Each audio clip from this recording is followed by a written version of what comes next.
back to My Little Nightmares with me, Queen Nightmare, and I would like to say thank you so much for my dreary story.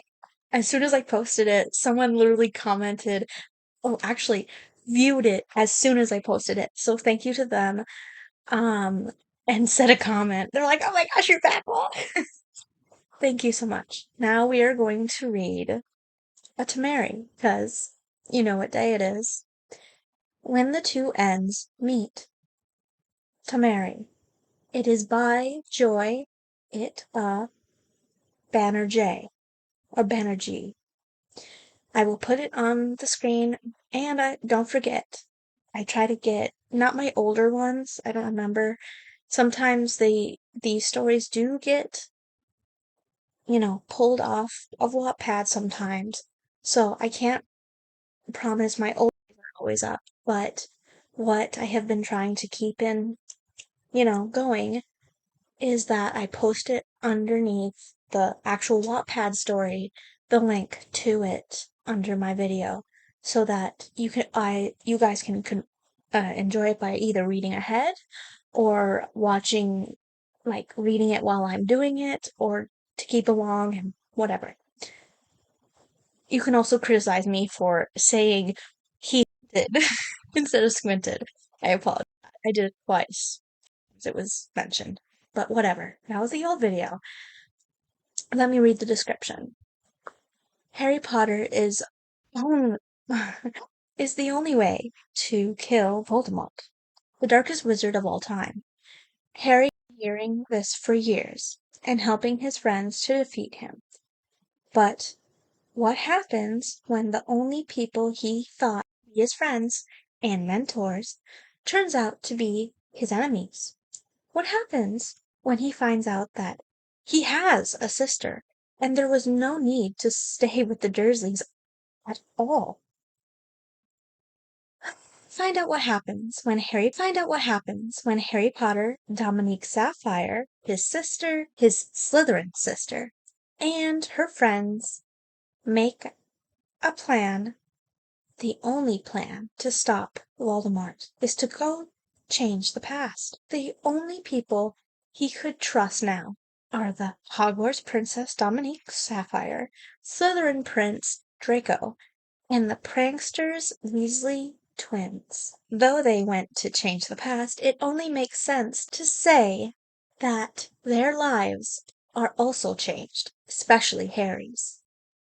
I had to edit this in, but for you guys that have a really big triggering warning, before I start this video, well, it's already started, but before, story, I do have a really big problem.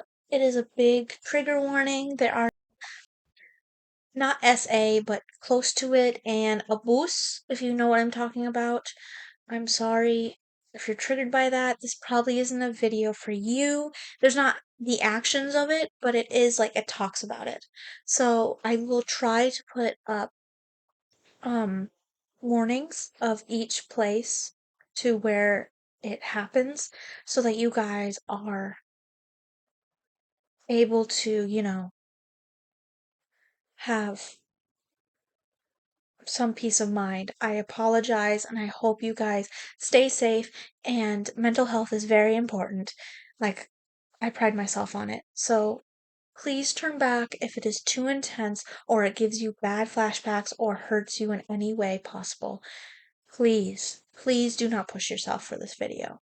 I do want to keep you guys safe and keep you in the right state of mind. Um, it only talks about it, but it still can be triggering. I apologize. I love you guys so much. On to the video. Keep yourselves safe and in good health. Chapter 1. Discoveries that changed life. Harry sighed expiratedly. The sky outside the window was blue and clear, like any other day in the past 2 weeks. It was a perfect day to go out and hang out with his friends. Wonderful picnic with your family.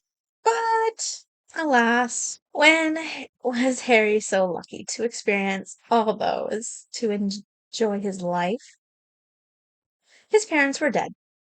They were killed by an insane murderer who assumes to be the greatest wizard ever walked on the earth. His relatives, who he lives with, for him, it would be better if they didn't exist. He at least would be free to go anywhere he wanted.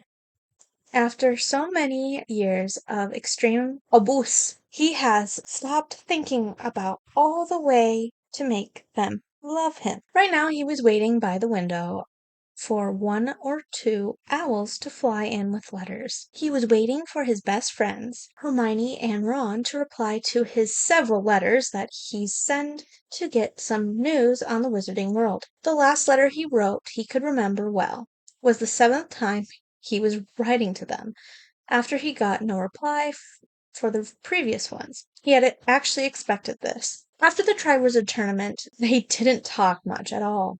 Actually, nobody did.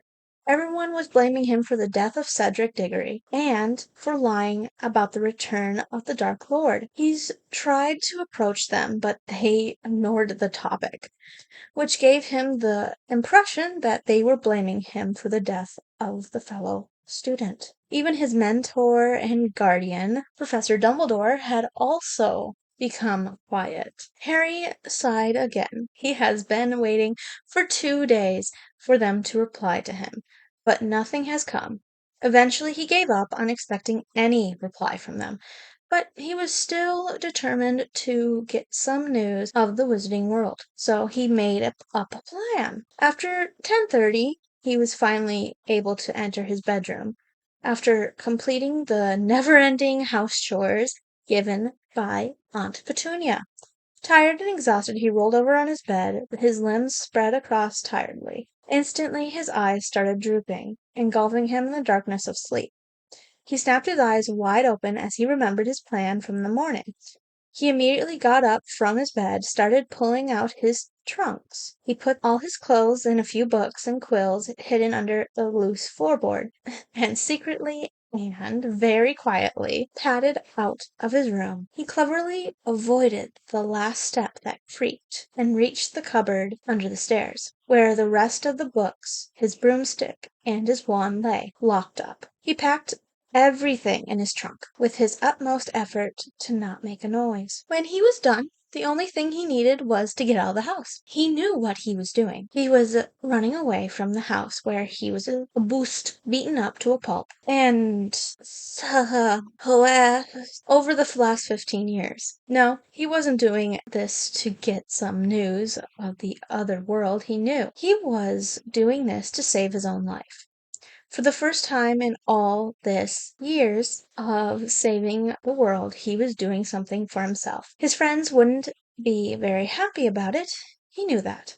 But they had left him with no other choice. He wouldn't be surprised if he was killed by his relatives one day. Waited for the night to darken more. He had let Hedwig out and told him to wait at the Leaky Cauldron for him. Around 1 in the morning, Harry decided that it was time to make a move. He lifted his trunk, moved out of the house as quietly as possible. He could hear Dudley snoring from even outside the house. He chose to walk in the dark in case the light from his wand could wake people up. When he reached a quiet and almost empty alleyway, he took his wand out, held it in the air, summoned a night bus. He reached Diagon Alley in less than 2 hours. After the bus has left, he started walking towards the Leaky Cauldron. The streets were dark and dead quiet, due to the fall of night. This time he took his wand out and cast a small orb of light to see the path. He entered the Leaky Cauldron with a ring of a bell. Their place was dark, if not for the light from his wand. A man walked out, rubbing his eyes. He felt a bit guilty for disturbing him at this point of time. "Sorry, I had to come this time." Harry muttered a soft apology to the approaching man. "Oh, you don't worry about that.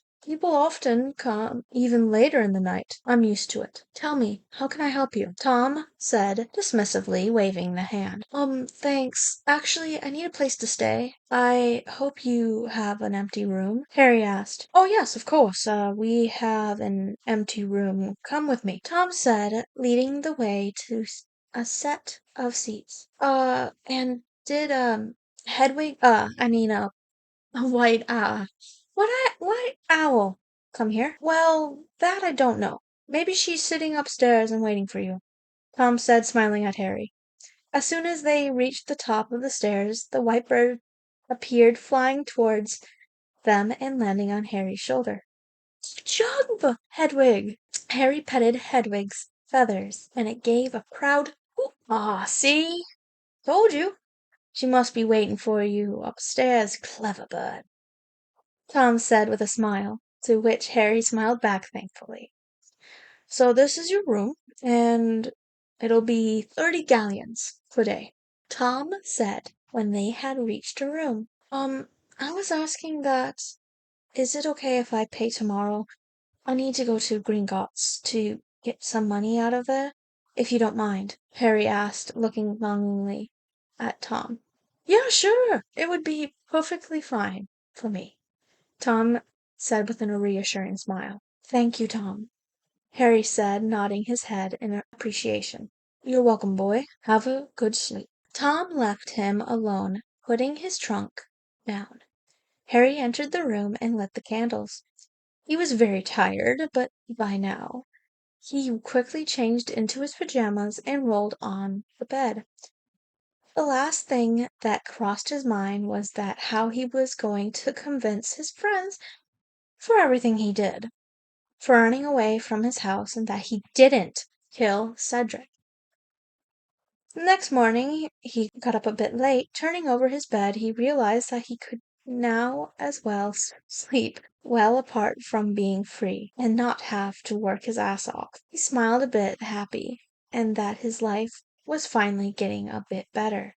Though he still had to convince his friends and Professor Dumbledore, but he was at least free from the torture of the Dursleys.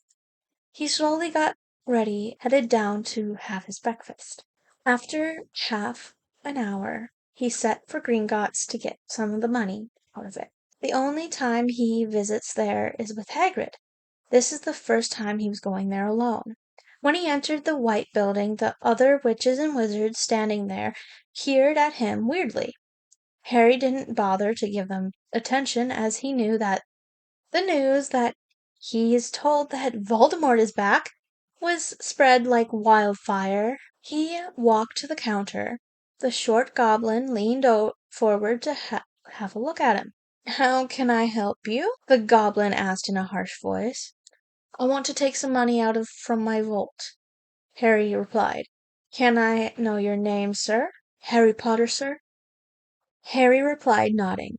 The goblin nodded as well, and another goblin appeared by his side. Harry recognized it as Ringolt, the head goblin. Sir, before I take you to your vault, I need you to verify your identity, Ringolt stated in a serious tone. Okay, he said, nodding, gesturing him to go on. Not here, sir. Follow me. The goblin led the way to an office-like room as Harry followed him. This way, sir.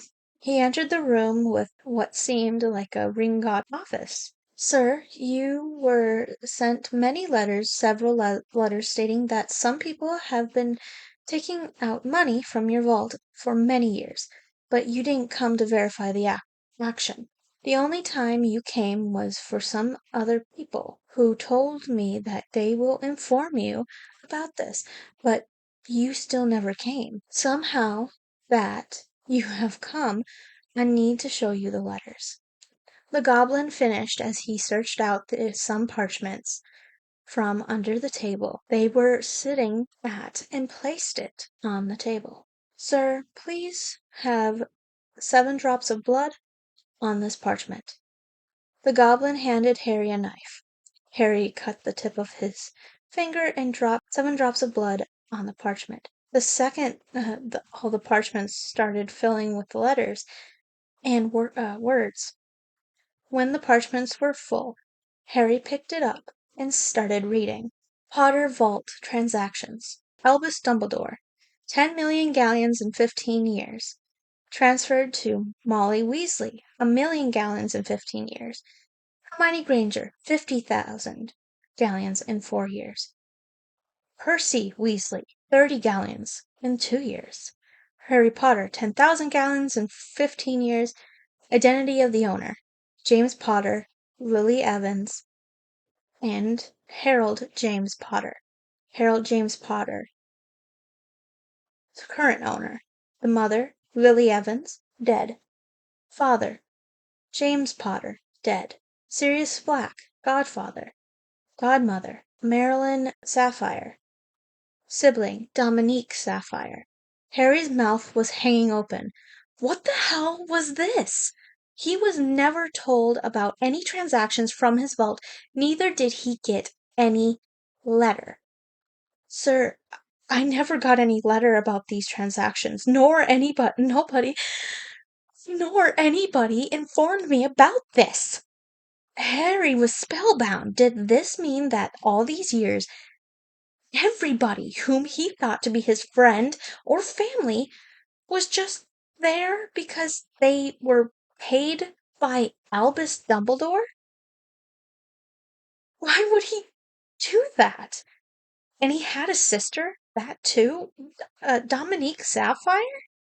His head was spinning with the weight of questions. His vision blurred as tears threatened to spill from his eyes. The goblin picked the paper up, which had slipped Harry's mind. As he went through the paper, he understood the whole story that has taken place from under his nose. He suddenly got a thought. Sir, can I check you for any blocks and compulsions? Why would someone put any blocks and compulsions on me? Harry asked, confused. Do you have any reason for the thefts from your vault, sir? The goblin asked in a matter-of-fact way. Harry went quiet. He really didn't know why Dumbledore would steal from his vault. The more he thought, the more confused and sad he got.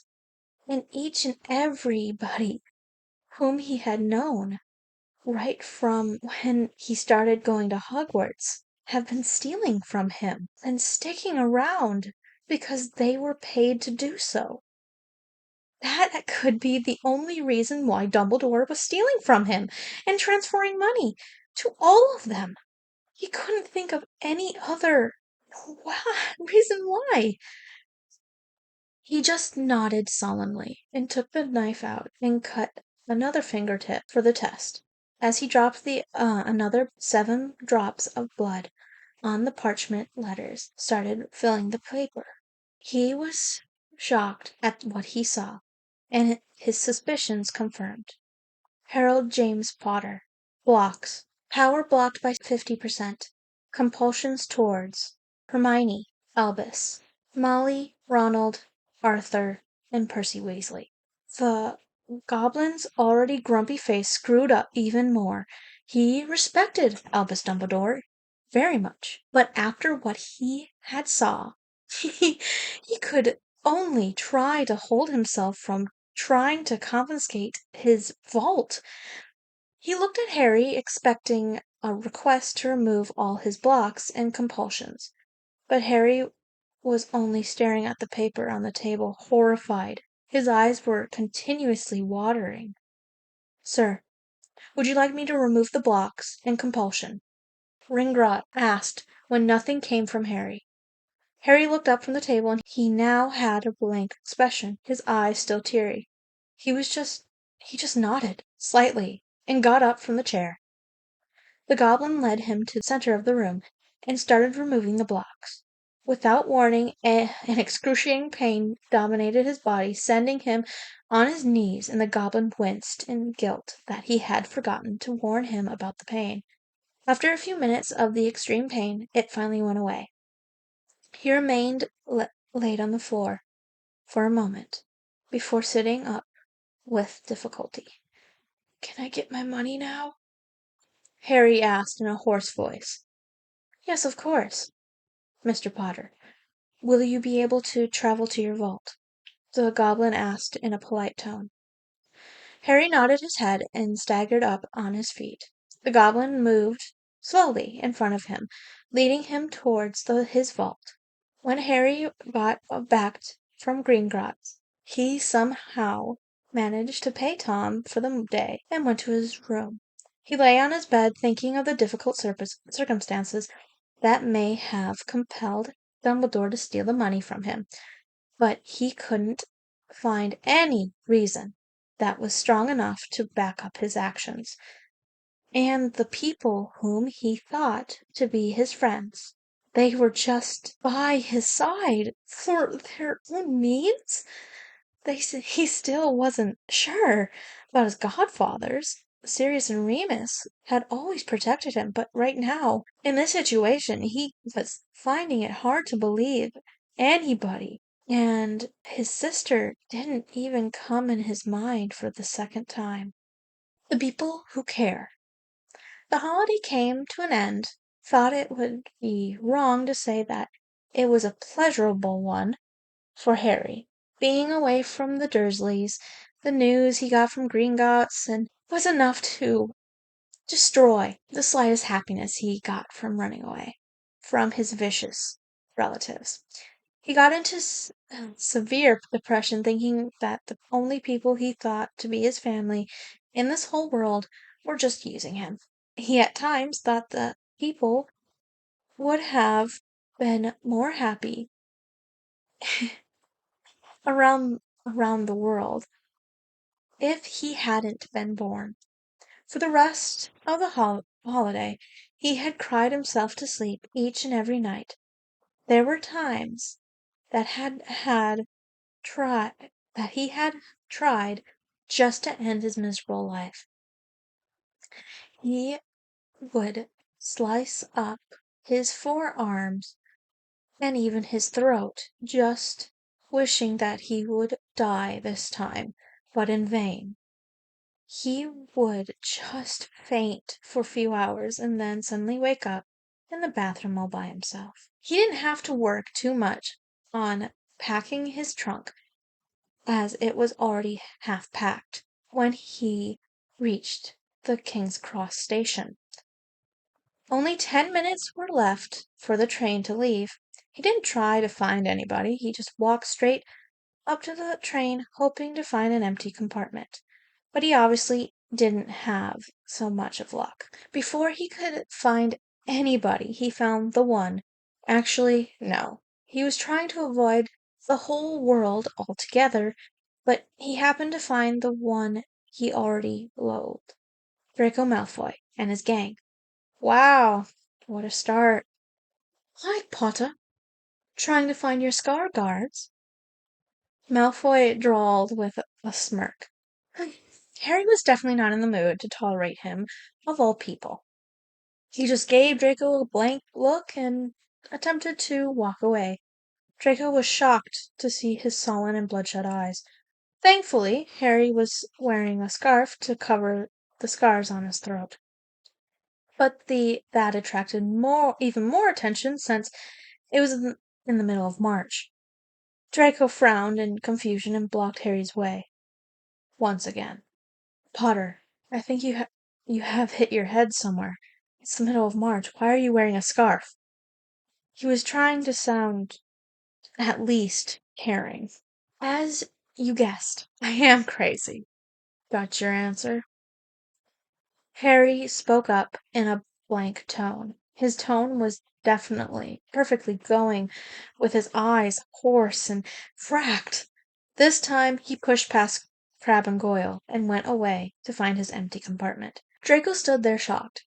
He was sure of one thing, though, that he had been crying a lot, but he couldn't make out the reason behind the scar.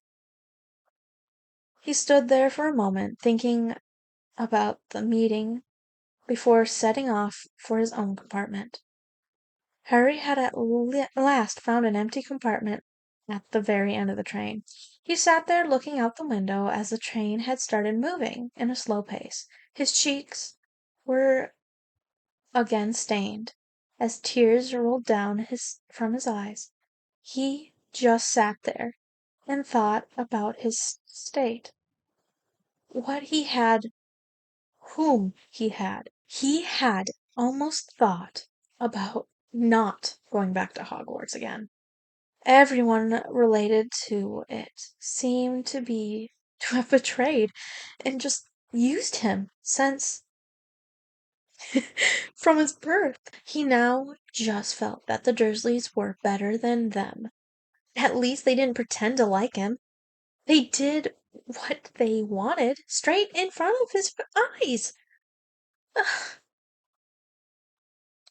He had now decided of remaining on his own the whole year and try not to talk to anybody without compulsion. Hermione and Ron didn't come to find him the entire train ride. Not that he was sad about it. He had waited for 5 minutes in the train after it had stopped, just to avoid any further familiar faces. He boarded the last carriage, after which only had two other people whom he didn't know. But as obviously thought, Harry couldn't avoid people all the time at the welcome feast in the great hall. He tried to sit away from Hermione and Ron, but fate had something else for him. Harry sat at the furthest end of the table when he spotted two figures approaching him. He groaned inwardly and put his head on the table. "Harry, we thought you missed the train. Where were you?" Hermione asked in a not so concerned voice, more like of a demanding one. "I couldn't find you two, so I just chose to sit alone." Harry lied, trying to sound soft, but his voice betrayed him. "Harry, what happened to your voice?" Ron asked, pulling a disgusted face. "Nothing, just a bit of a cold. Had too much of ice cream the day before." Harry replied, faking a small smile. To his relief, they just rolled their eyes to him and walked away. Harry sighed deeply as he looked at the retrieving figures. But as he was about to look back to his plate, he was barely touching. He saw certain Slytherin looking his way. Harry didn't bother himself with them. He just blinked and looked away. The day further went uneventful. To Harry's great relief, he already had too much on his plate to solve. As the classes were starting from tomorrow, he headed straight to his dorm without ado. It was the safest place for him right now, as no one would be in their dorm this early. As he was walking through the hallway, he met the same loathsome face for the second time this day. But this time he had one more person present with him. This time, Dominique Sapphire. Dominique Sapphire was the most beautiful girl of the whole Hogwarts. If Draco Malfoy was Slytherin prince, then she was the princess of Hogwarts. Her big green eyes were just a shade lighter than Draco's. She had perfect wavy brown hair, which reached her thin waist. He didn't have to touch her skin to confirm that it was smooth as cream and radiant. Her oval face and taunt chin made her beauty even more prominent. Though her nature was similar to those of the other Slytherins, aristocratic and cunning.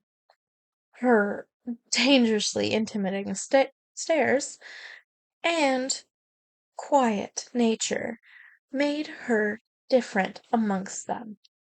Harry's eyes immediately fell on her, but not because of her beauty. He was just looking into her eyes with a blank look. He noticed that Dominique, too, was looking at him, but with a different gaze, as if finding something. He gradually moved his gaze from her to the person in front of his nose. Still didn't find your friends, Potter. I just saw them in the hall. Draco smirked in reply. Harry just folded his arms across his chest and stood there, with the same look on his face, waiting for Draco to finish. Looks like Potter had a heartbreak. Did Weasel Lad break St. Potter's heart? Draco asked in a mocking baby tone. Still, no reply came from the green-eyed male. Harry stood there for a few seconds in the same posture and expression. Over with the teasing for today? If you have more, then you can finish it now. I'm waiting, Harry said, tapping his feet. When nothing came but a confused expression, he just walked away towards his own destination. What is wrong with him? Draco asked, staring at the back of a retreating Harry. Don't know. Guess we have to wait for him to talk, Dominique replied. Harry's next few days were similar, depressed and deprived from people. Hermione and Ron asked him a few times about his behavior just out of curiosity, whether he was having anything going on in his life that they didn't already know. But Harry had just passed them off by telling them he wasn't feeling well because of the cold. Amongst all of these, what made a difference was that Remus, who had come to Hogwarts to renew his stock of the Wolfsbane potion, and also to meet Harry, had tried to talk to him several times. But whenever he was looking for Harry, either he was in his common room sleeping or in his class. But luckily enough, that day, Remus got a glimpse of Harry.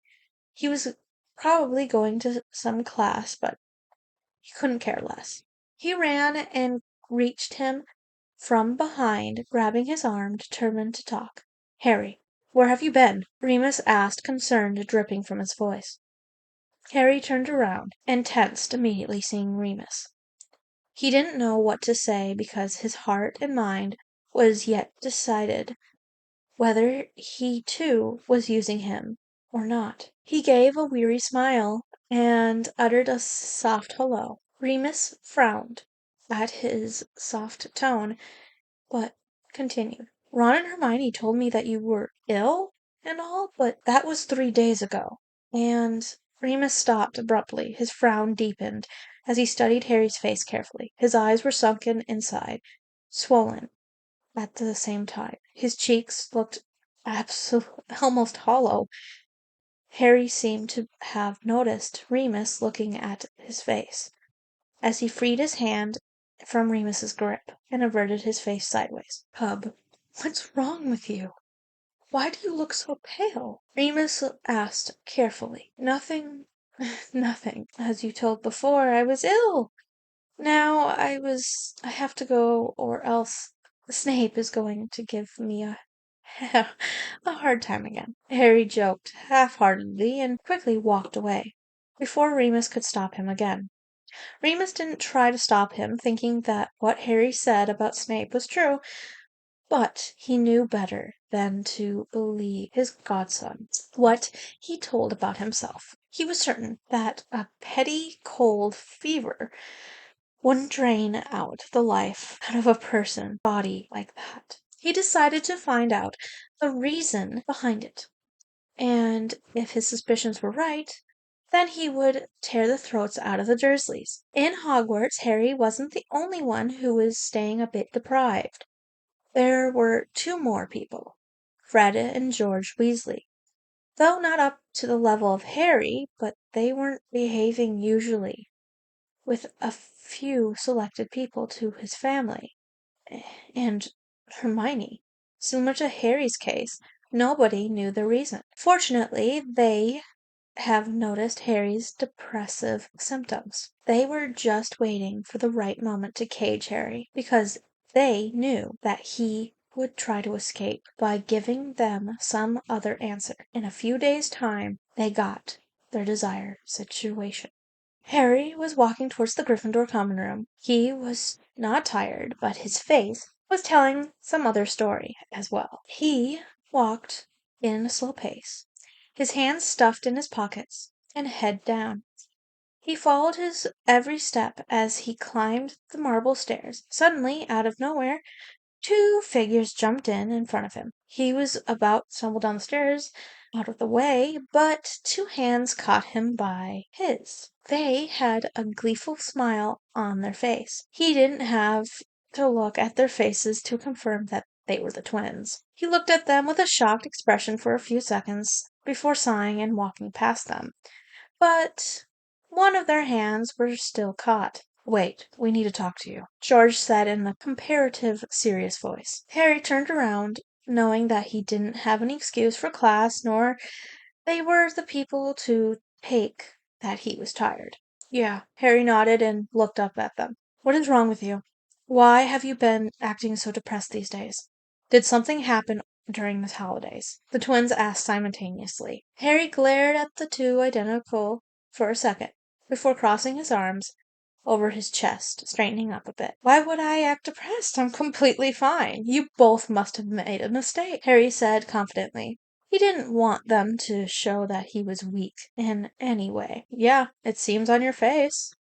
Fred nodded and pointed a finger at Harry's face. Harry blinked and let out an exasperated sigh. "Look, I am not depressed.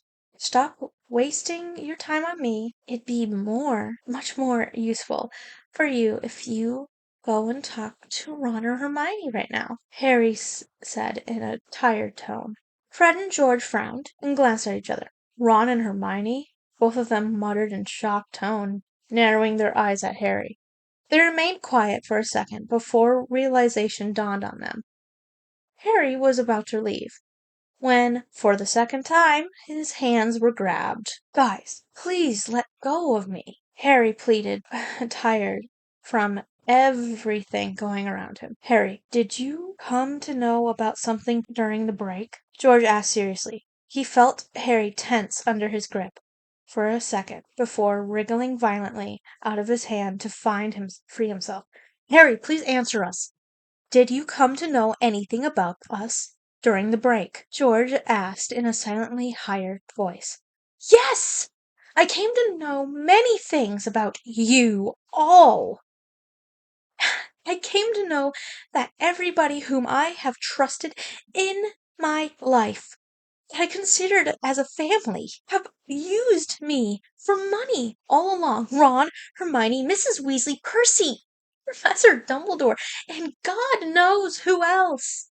Now, after all this, do you still expect me to trust you? Hell, I cannot even trust my godfathers now!" Harry yelled, his eyes filled with tears, which had become a part of his daily time. Fred and George stared at Harry's wide-open eyes. They didn't know what to say, but they were determined to make him believe that whoever might have cheated him, they were not amongst them. "Harry, in case you didn't notice or know, we have stopped our civil conversation with our family. Whatever our family is up to, which we don't know, we are not a part of it. We don't know but your godfathers, but you can. And if you can, you can trust us," Fred stated in a very calm and understanding voice. Harry just stared at him, with a look which was clearly telling him that he did not believe a word he said. "Harry, we need to tell you something. I hope you'll believe us after listening to this. We, too, came to know about something during the break," George said, looking at Harry with hope that he will at least listen to what they have to say. When they saw Harry's expression change into a passive one, they started revealing their discovery. Flashback. "George, this is so annoying. Why wouldn't they include us in the meeting? Half of our family is a member of the order. Even Ron is allowed.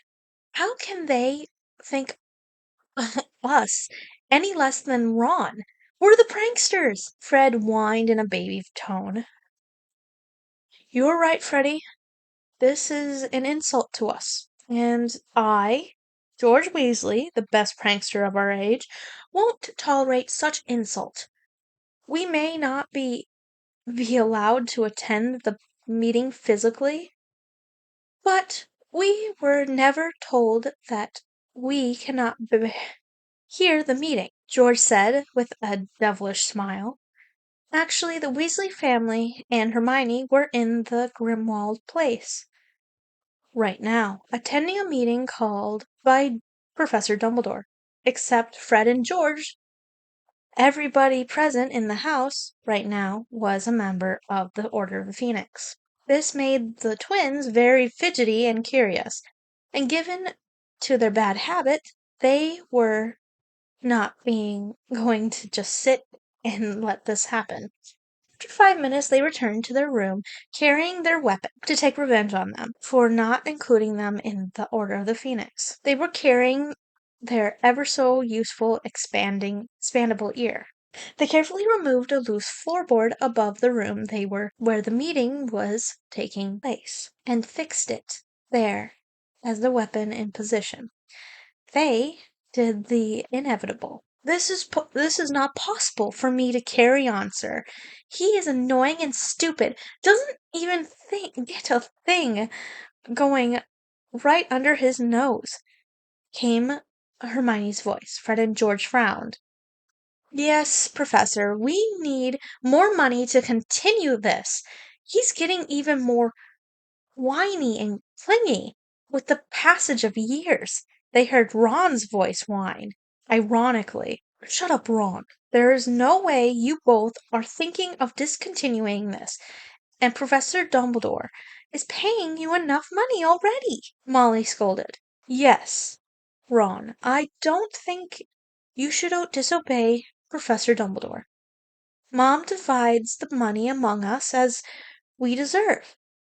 I'm in the ministry, so it's natural that I'll get the most, came Percy's voice, proud as usual. Who are they talking about, and why is Dumbledore paying money to them? Fred asked in a confused tone.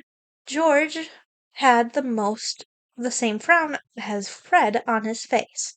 He just shook his head, gesturing that he doesn't know. So they just kept listening to the meeting going under the room. Quiet, everybody. Nobody is quitting until I say so. We need to continue this until Harry kills Voldemort. The voice was so familiar, yet so unknown to the twins. Their eyes widened in shock. They looked at each other, their mouth open a few inches. They didn't have any words to explain their feelings. They just sat there for the next few minutes, just wide with horror. And a flashback. Harry was just standing there with an impassive expression, eyes still glistening with unshed tears. The twins looked at him with a longing hope of acceptance and belief.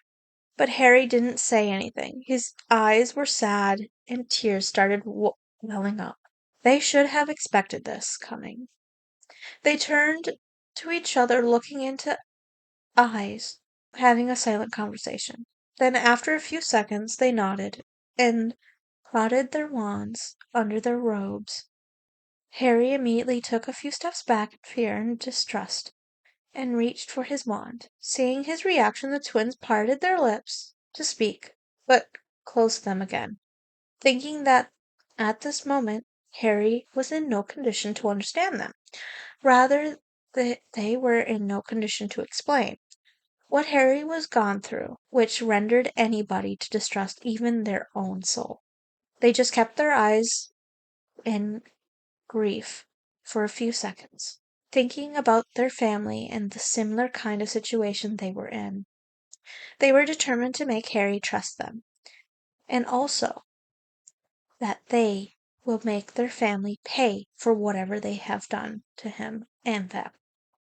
Harry, this is the last time we can do to prove ourselves that we are not involved with our family, they said, pointing their wands in the air above their heads. I, Fred Weasley, I, George Weasley, swear on our life and magic that we are speaking out of our hearts, and whatever we have said is completely true. So mote it is. They completed together and whirled their wands in the circular motion. A blue smoke light appeared from the tips of their wands. They casted a quick tempest to show that they have not lost their magic. When they turned to Harry, expecting a smile or even acceptance in his eyes, they saw him gaping at the fading light coming from the tempest. "Harry?" George called in anticipation. "So there are people in my life who actually care about me." Harry breathed out, disbelief prominent in his voice. The twins opened their mouth once again to speak, but no words came out. They started at Harry, reaching their hands out to him. As they reached him to hug, surprisingly Harry flinched away a bit, as though fearing that he would hurt him. But abruptly, as if realizing something, he stared at them with a surprised expression just before falling to his knees and letting a heart-wrenching sob out. The twins went to their knee level, and Harry hesitantly reached out to their hands to hug the sobbing mess. Why is it that everyone whom I thought to be my family had betrayed me? You know, I have a sister, a blood sister. I never knew that she was my sister, Dominique Sapphire. She too hates me. Tell me, don't I deserve a single bit of love and care?" Harry choked out between his sobs. The twins didn't answer. They just stayed like that, hugging Harry, just in hope that it will calm him down a bit. They didn't know that two more people were present there, silently witnessing the confrontation. If the place was a bit lit, then it would have shown. Their eyes, too, were filling with tears. They ran from where their fear that they would start crying as well. Catching up with the family. Draco, Dominique, Pansy, Vincent, and Gregory were sitting in the Slytherin common room. They were just sitting and carrying on with their homework. Suddenly the gargoyle opened and two panting figures entered the common room. As the people present in the common room turned to them, they saw Blaise and Theo leaning on the wall beside them, were trying not to cry. Pansy, Nick, and Draco ran towards them immediately. "Potter knows!" Blaise sat panting. All three of them took a sharp breath in and glanced at Crabbe and Goyle, before running towards the boys' dorm. As they entered, they carefully locked and warded the door, and also remembered to place a silencing charm. "What did you see, Nick?" demanded silently. "Harry knows Dumbledore's stealing," Theo panted out. "Talk in complete sentences, idiot!" Draco snapped. "Harry knows about you, Nick. He just came to know about this summer, and many more things at that," Theo tried to explain. Dominique was now getting fidgety. She was getting really worried about her brother. They already knew about Nick and Harry's relationship. Nick loved her brother dearly. "Please tell me clearly what happened and what did you see?" she asked in a patient voice. Blaise started explaining everything they saw and heard. As they explained the incident, the other three people listening in shocked trances. When Blaise and Theo were done talking, all the people present in the room had tears in their eyes. Nick sat there, down on a bed, nearby, and started sobbing hard. "I'll kill that old bastard," she growled under her breath, "and we will all help you," Draco choked out from beside her, rubbing a hand on her back. "At least we know that the twins are not with that old goat," Theo said in a considering tone. "I don't know. He probably hates me even more now. How to gain his trust? He will never believe us." After a moment of silence, Pansy spoke up. "Why don't we go and talk with the twins?" I'm sure they will want to help Harry any way they can. We'll just say we have. Sorry, what the frig is wrong with me? There's no have in this sentence. Let me restart. After a moment of silence, Pansy spoke up. Why don't we go and talk with the twins? I'm sure they will want to help Harry any way they can. We'll just say that we want to talk to him and help, Pansy said, a bit excited. Yeah, good idea, Z. We could do that. We could at least be able to make Harry listen to us that way, Theo said. Okay, then let's do this tomorrow, Nick said, nodding.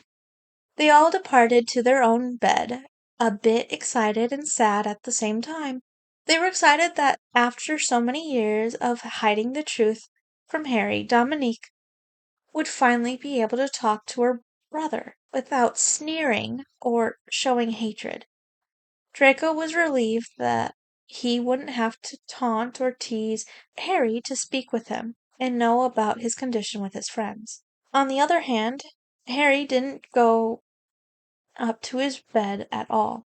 He was just sat in the common room and cried. Sometimes he felt good for having at least two people who cared for him in real life. He just thought whether Dominique knew that he was her brother or not. If she knew, then did she really hate him? If she didn't know, would she even would she ever come to know about it? The next day, as planned, the group of Slytherins they started up their idea of talking to the twins. However, discussing their thoughts, the process to talk about the two blood traders, they didn't know any other way to convince Harry into talking with them. They eventually found them in their potions class. They waited outside for them, not in a mood to attend their classes, leaving their brother to die in agony.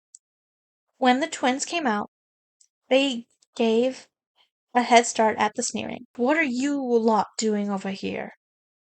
As per our information, you don't have anyone here to hatch snakes with, George sneered. Dominique immediately put both her hands out to her side, gesturing the others behind her not to react to them. Weasley, we just need to talk with you and about Harry, Dominique said calmly. Fred and George immediately froze and remembered what Harry had said about Dominique last night. They stared at her cautiously. What about him? Fred asked in a careful tone. Look, don't get jumpy all after this. But we know what happened last night. And we know that Harry is my brother. From the very beginning. So can we talk now in private? Dominique said in a low voice, glancing at her sides. The twins looked at them for a moment before nodding and starting walking a particular empty classroom. The Slytherins just followed them. Well, what do you have to talk to us about? One of the twins said after closing and locking the door of the classroom. Look, as much as you think otherwise, but we are here with Harry. I love my brother like any other sister. And thank God that you all know about Dumbledore. We are relieved. Now, what I really want from both of you is convince Harry to talk with us. For once. We promise we won't hurt him, Dominique said in a convincing voice. And why should we do that? Fred asked, crossing his arms over his chest. Because we need Harry to know that there are an equal number of people he can trust, if not more, than he can't. Dominique said, following Fred's actions. Fred and George looked at her for a moment. They knew that she was correct, but they couldn't fully trust them right now with Harry. Too many people had already hurt him before. He couldn't afford any more betrayal. But eventually they nodded. Okay, we can let you talk with him. But a gentle reminder, don't go and talk about trust and love in front of him right now. If you don't have a legitimate proof for it, he might snap. And he's still not talking too much with anyone, not even us. So good luck with the convincing part. We'll just come with you. George explained. All the Slytherins groaned except Nick. It's okay. Your presence alone will do the magic, she said, smiling. They went through the whole castle, and he was nowhere to be found. But after searching for him in the astronomy tower, they saw him sitting in front of the Black Lake. Harry was sitting and spending away his free class in front of the Black Lake. He was not in the state to talk with anybody right now. It's not like too many people came to talk with him except the twins and Remus. He had cleverly passed them away, giving them some unavoidable excuses. But as he was thinking, suddenly a circle of people sat in front of him, blocking the view of the lake. When he noticed, he saw the group contained Draco, Pansy, Blaze, Dominique, Fred, and George. He frowned at the combination of people and looked around. When nobody spoke, he just raised an eyebrow at them. Potter, why are you ignoring me? Draco asked. He was sitting just in front of him. Dominique immediately face-palmed at his dumb question. This time, Harry raised both his eyebrows in question. Malfoy? Last time I checked, you were neither my boyfriend nor my ex. That I'll ignore you. Harry deadpanned, crossed his arms. Everybody started sniggering at his comment. Shut up, Potter! What I mean is, why are you not talking with anyone? Draco asked in a bit of red. My life, my rules. Got a problem? Harry said in an aristocratic way. Dominique smirked at his expression. Harry, your muggle side is showing. Fred and George smirked. No offense, but honestly, I don't care, Harry said, shifting his gaze to his spread feet. Harry, we knew that you are my brother. All along. Dominique spoke up. Harry tensed, turned his head toward her. Then why say it now? Harry asked after a few seconds. Because I think that it's time you knew that we actually care about you. If not for Dumbledore, we would have been living together. And you would have been a Slytherin, Dominique said in the matter-of-fact tone.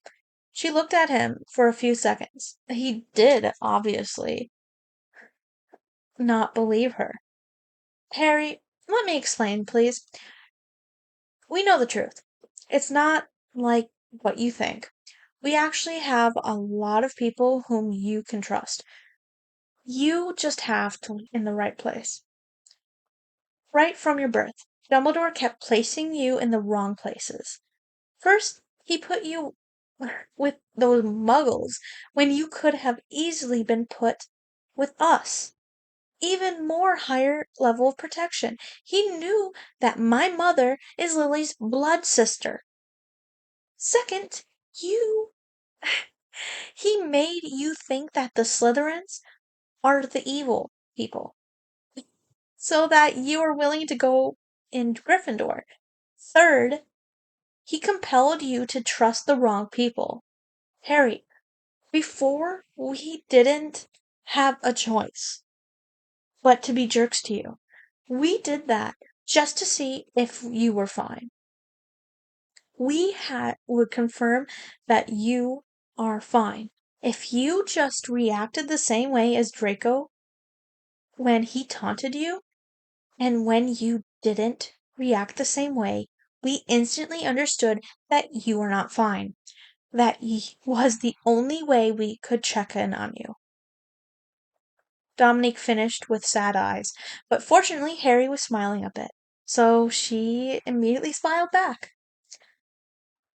What an amazing way to confirm that I'm fine. Couldn't you find an other way? Harry said, shaking his head, smiling.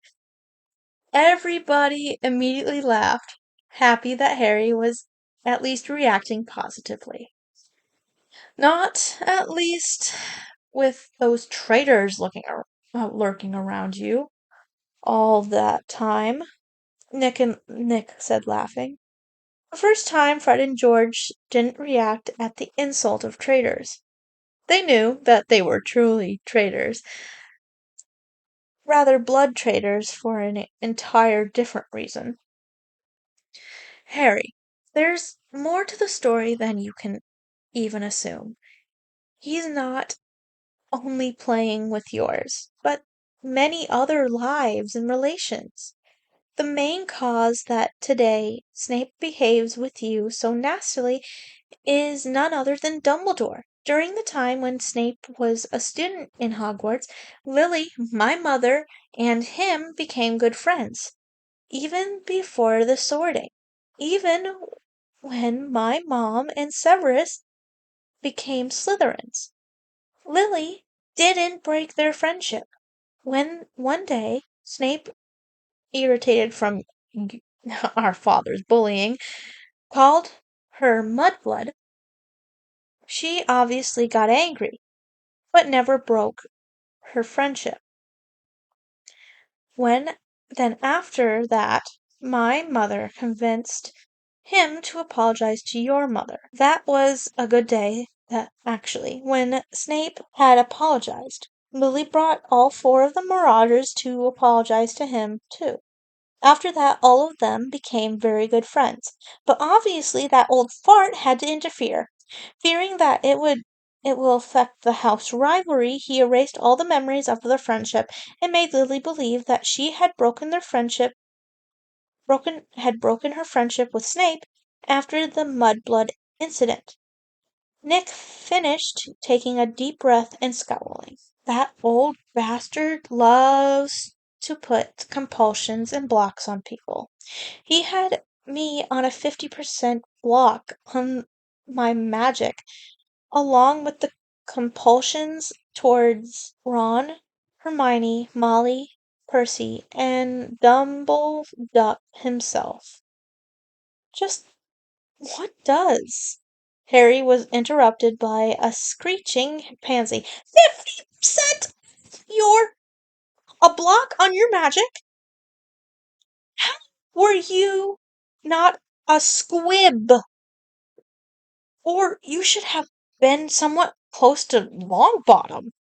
Harry just turned to Pansy with two raised eyebrows.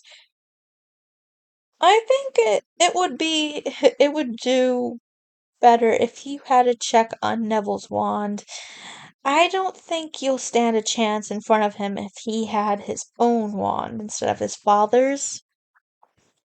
And talking about me, it's a pity you have forgotten that it was me who survived the most dangerous dragon with only 50% of my power in the tournament, not you. And I hope you didn't forget that Voldemort is still after me and decided to meet me every year at the end of the term, Harry said smugly. Pansy obviously didn't reply. She just turned and started fiddling with the hem of her skirt.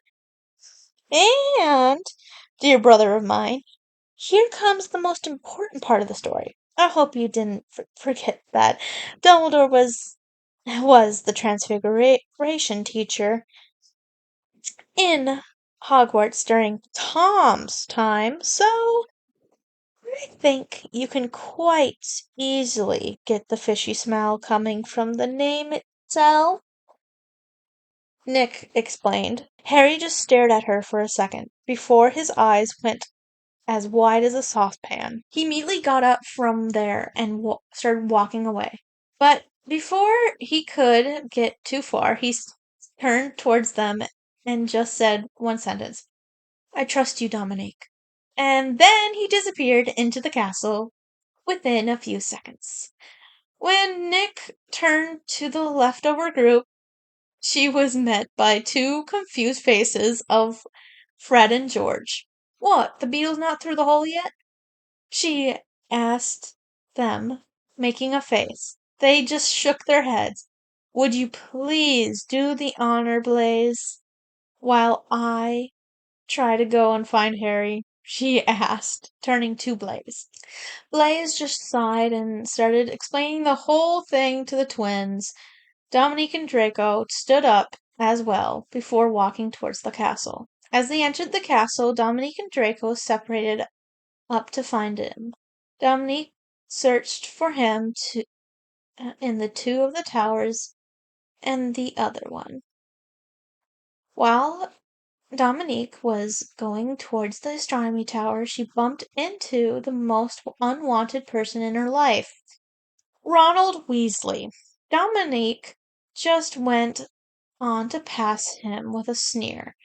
But suddenly Ron held her hand. As she turned, she saw a disgusting smirk on his face as she raised an eyebrow in a question. He spoke up. "What are you doing in the astronomy tower? You should be in the dungeons, right?" And asked, the smirk still plastered on his face.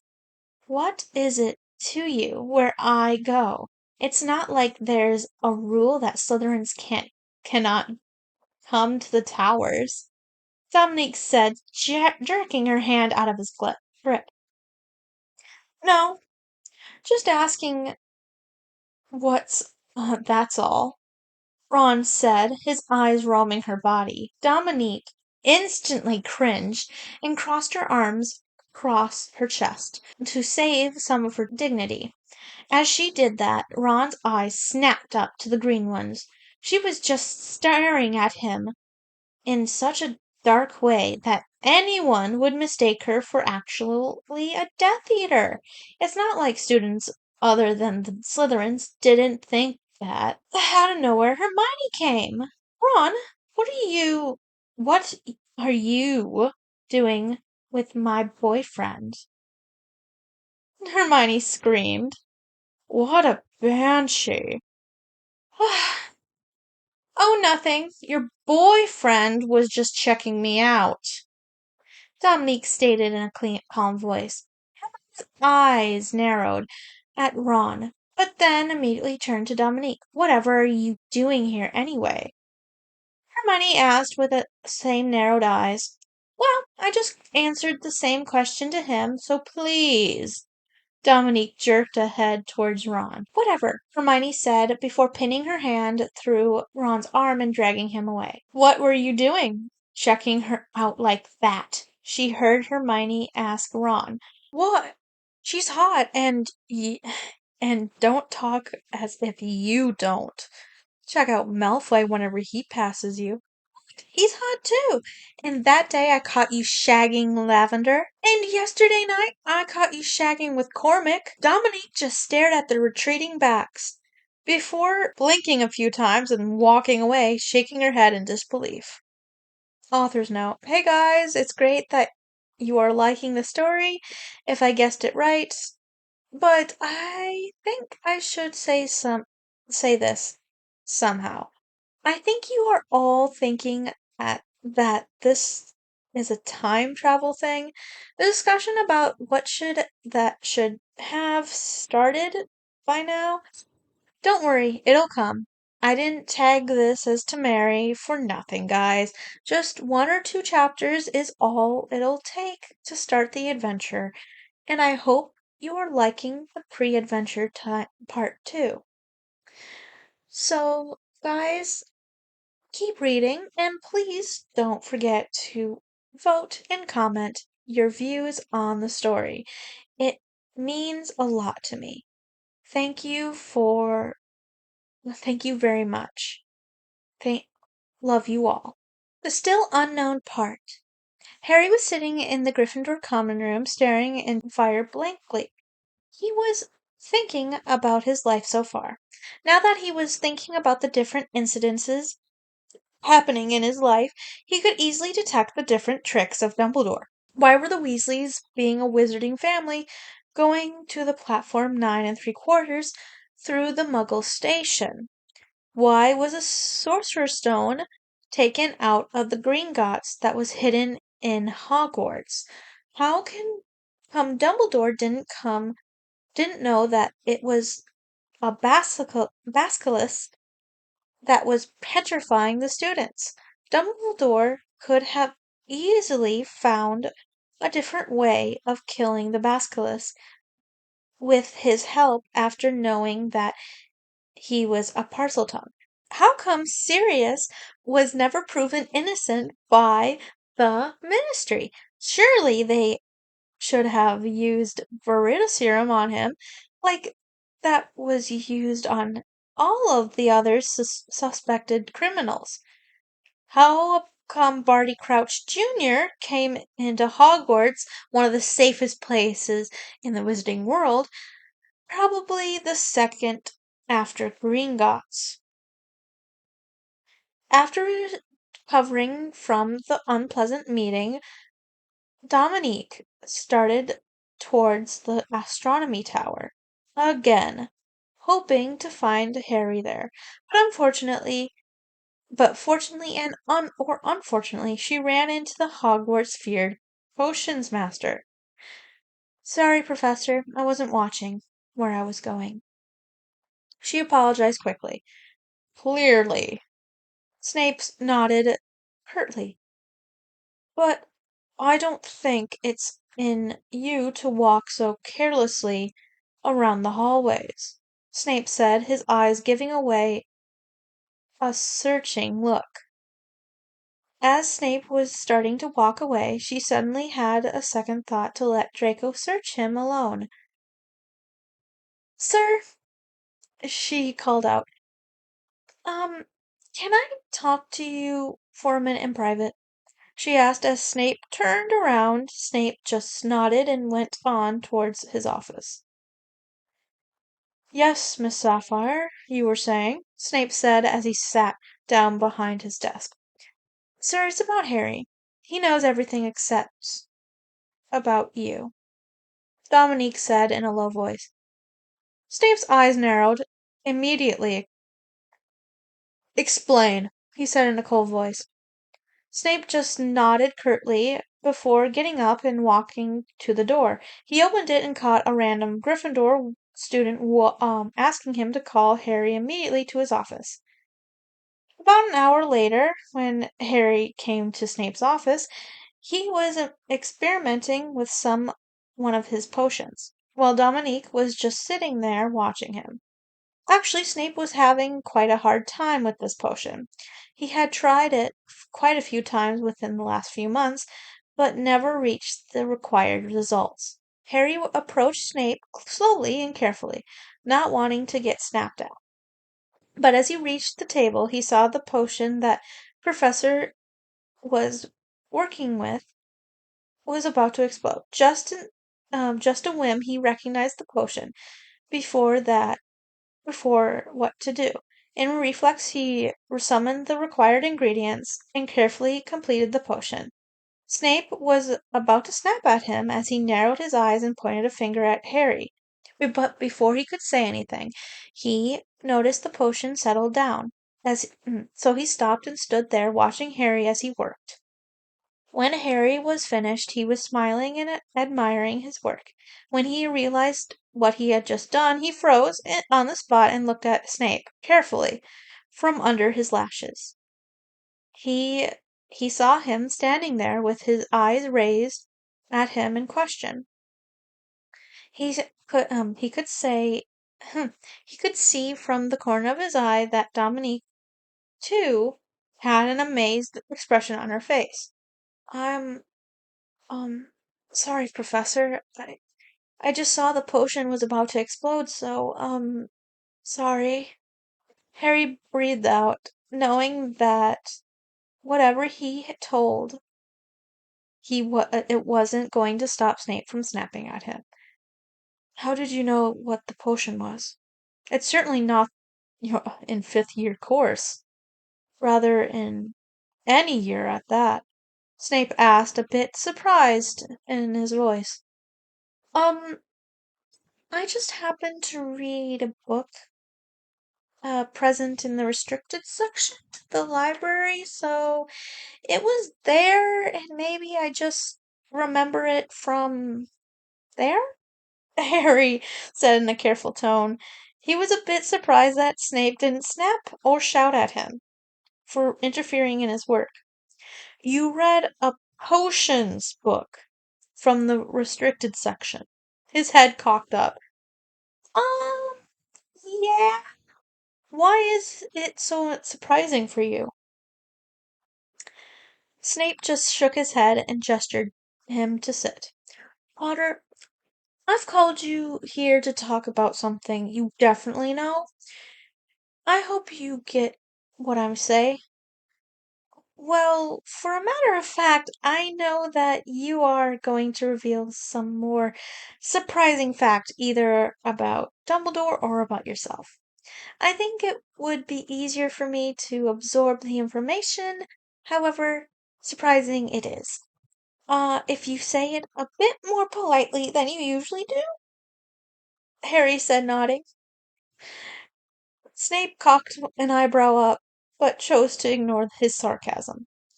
So, Potter, as you know, that about your father and us, I guess that you don't know is that I have got my memory back after I went to Gringotts for a checkup. Snape finished, looking at Harry for his reaction. Harry was just looking at Snape with raised eyebrows and narrowed eyes. So, you have got any special reason for making my life hell, or do you just get thrilled for frying my brain off? Snape could actually see that question coming, but didn't definitely not that way. Snape could hear Dominique snickering. He just shot her a glare and then turned to Harry to answer him. Harry, if I were you, I wouldn't talk with a professor in that tone. Snape said in a cold voice. Professor, if you were me, then you would not have been alive to say this. You would have jumped off a cliff a long ago. And I won't be surprised if you tell me that your reason to be intolerable was Dumbledore. Harry was in a calm voice. For once in your life, you are right, Potter. And about that second part of course, I couldn't afford to let him know that I have got my memory back, or he would jump on my memories again. Snape said, shaking his head. Harry just nodded his head. So, how many lives that Dumbledick um destroyed in total? Harry asked. Snape smirked at the name. Dominique was sniggering. Not that I counted. Yeah, Snape said, shaking his head. I know only a few people. You, Tom Riddle, and before you ask, you became the victim because of the prophecy. I know, Harry said, nodding. I don't think you know about Neville, do you? Harry asked. What about him? Snape cocked his head.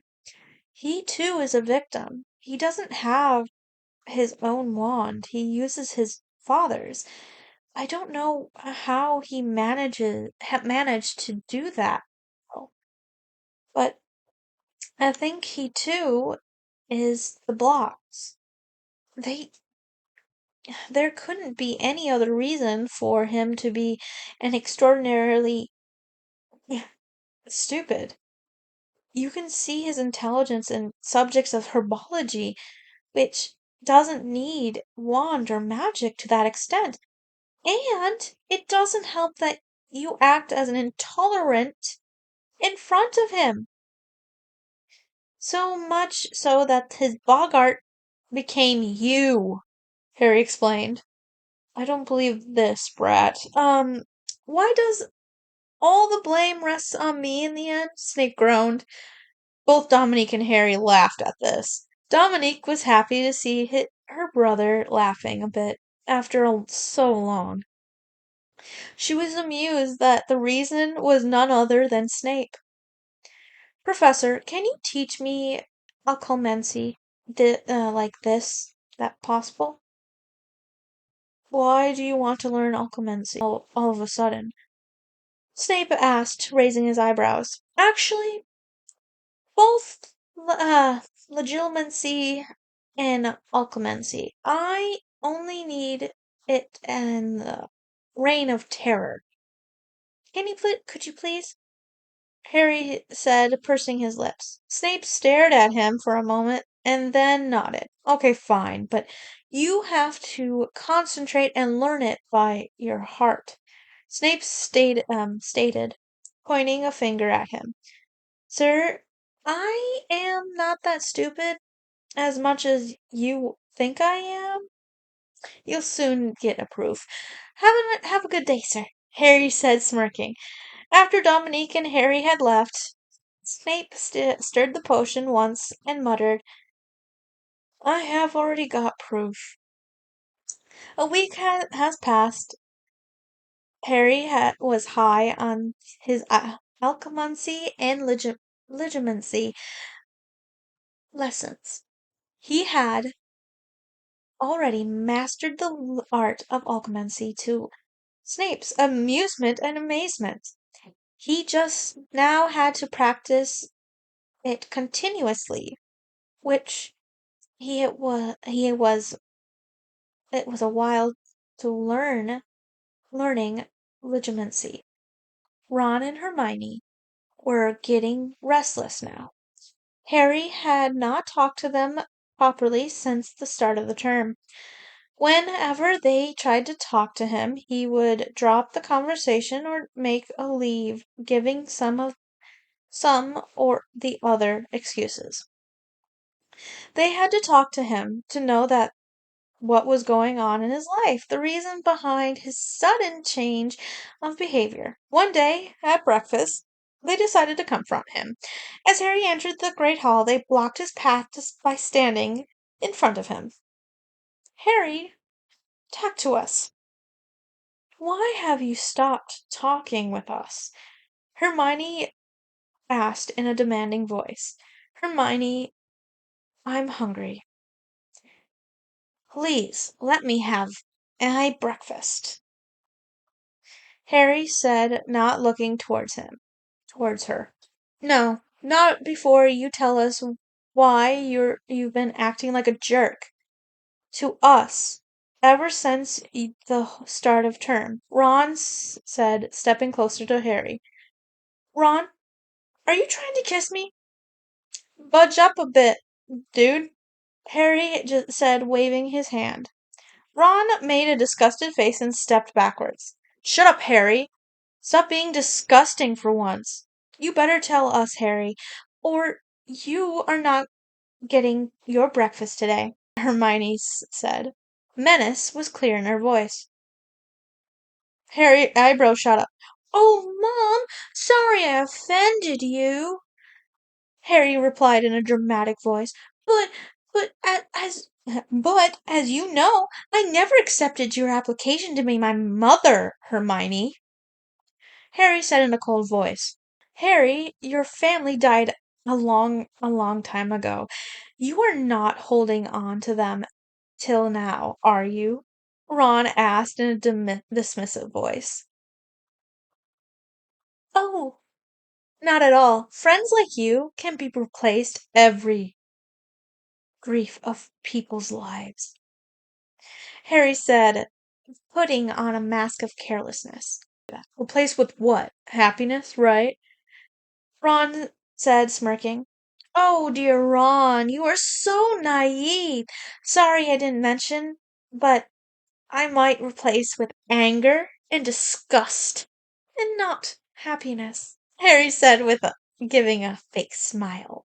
Harry, what is wrong with you? Why are you acting so weird? Did something happen during the break? Something with you know who? Hermione asked in a low voice. You don't have to worry about me, Granger. I have already got the result of you worrying about me, and as for Voldemort, it's not the end of the term yet. I'm not expecting him now, Harry said, studying the back of his head. Harry, way is this to talk to your best friends? We're just worried about you and all, Harry screeched. Harry made a face to his high voice and poked a finger in his ear. Shut up, Weasel. Stop shouting like a banshee. And as I said before, you do not have to worry about me, so don't even bother me again. Goodbye, and good luck with your useless lives. Harry pushed past them with a smug face. Ron and Hermione just stood there, gaping at the back of Harry for a few seconds, before glancing at Dumbledore sitting at the teacher's table. Dumbledore just gave a small nod and looked away. When the breakfast ended and Harry was about to leave for the hall, Dumbledore caught up to him. Harry, my boy, I would like to meet you in my office in 15 minutes. I have something to talk to you about, Dumbledore said in his so dramatic voice. Harry almost gagged at the voice, but nodded nonetheless. Yes, Professor, for the matter of fact, I know what you want to talk about. I'll be right there. When Dumbledore was turned around, he did the wished gag. There we go.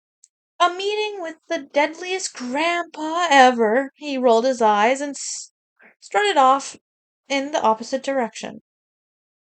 You wanted to talk to me, sir? Harry asked as he entered the jolly-looking office of Dumbledore.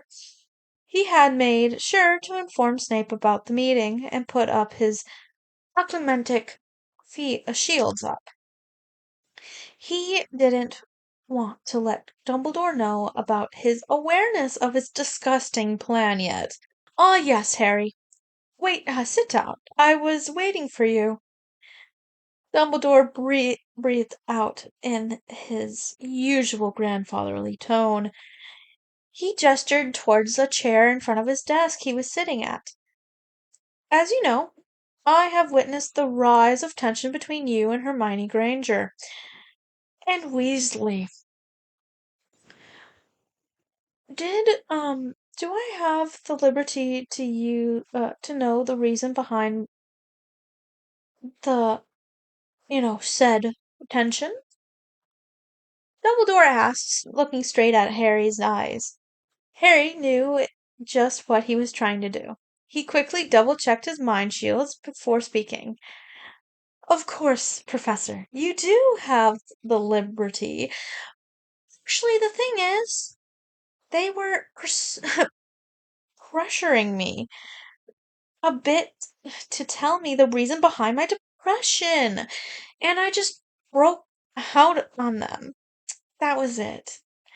I am fully, really facing problems with the Dursleys these days, and I don't know whether I'll be able to stay with them any longer, Professor. If you would help me a bit with them, then I would be grateful to you, Harry continued, faking a really hurt expression. Oh, so that's the problem behind all this ignorance, Dumbledore said as if it was nothing. Don't worry about it, my boy. I'll remember to talk to them. But, Harry, I think you should go and sort out a few things with your friends, he said with a small smile, but the usual twinkle was missing. I think I'll need a bit of time to do that, sir. I'm not ready right now, Harry said with a sad face. Hmm, it's okay. I think they will understand, Dumbledore said, nodding. Thank you, sir. Can I go now? Harry asked, eager to leave the place. Yes, of course. Harry, have a good day. Dumbledore said, smiling. As Harry was leaving, he interlaced his fingers and put them under his chin to support his head. Watching Harry leave, he still had the same expression, but could easily differentiate between the previous and current one. His smile now had a dark feature on it, his eyes reflecting his smile. Harry, Harry, you may think that you are very smart, but don't forget who the headmaster here is. I will take care of every step you take, and if you guess it is right, then the time has come to prove the prophecy right, he said with a smirk that would make Voldemort himself proud. And then again, he himself was the creator of Voldemort. He had to have some kind of resemblance. As Harry turned the corner of the hallway, Fred and George jumped in front of him, smiling gleefully. "Hello, Harry. We heard you had a meeting with the meddling old duck." "Is it true?" Fred asked, with making a face. "What did he ask?" George spoke up this time. "What did you say?" Fred piped up again. Harry just looking from Fred to George. "Calm down, brothers. I didn't return from a war. He just asked me about the mess in the Great Hall." "Yeah, we saw it too.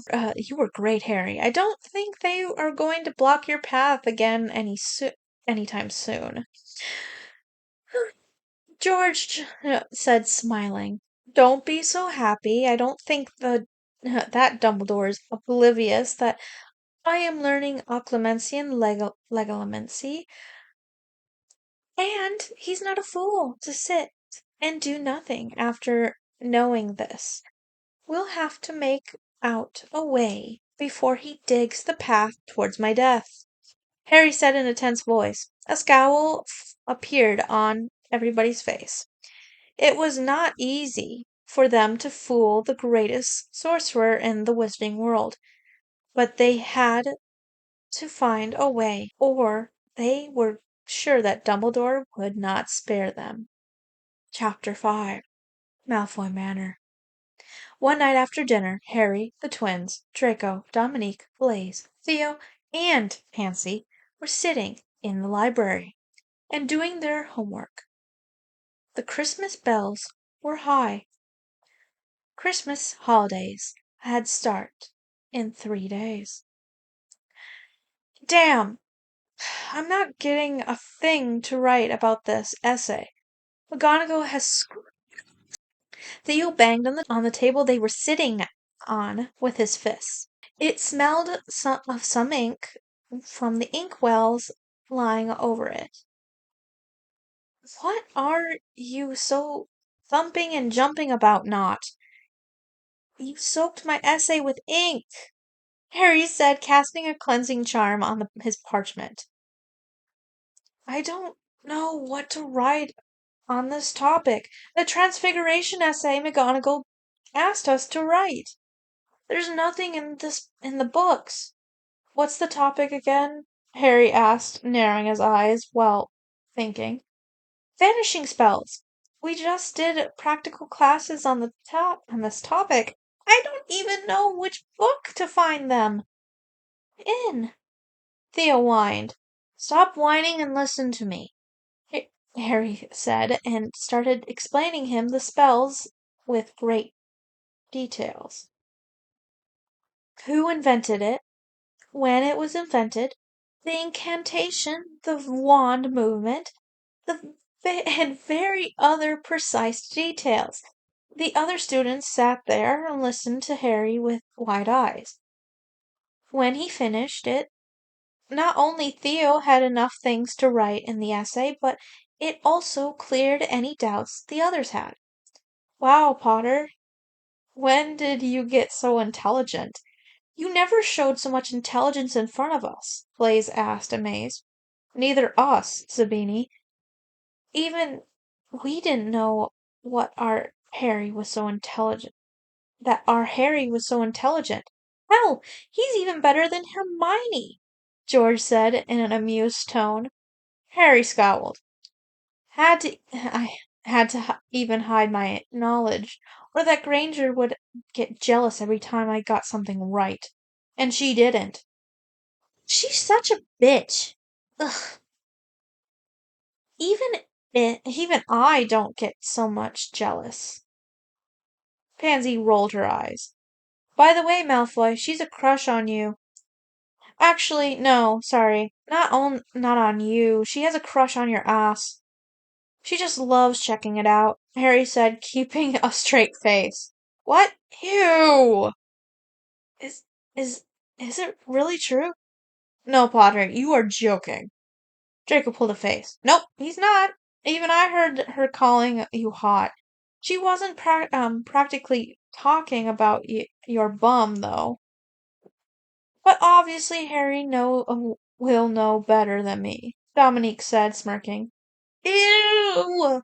I really need to keep a check on for her from now on. I can't turn my back towards her. She's going to steal my dignity.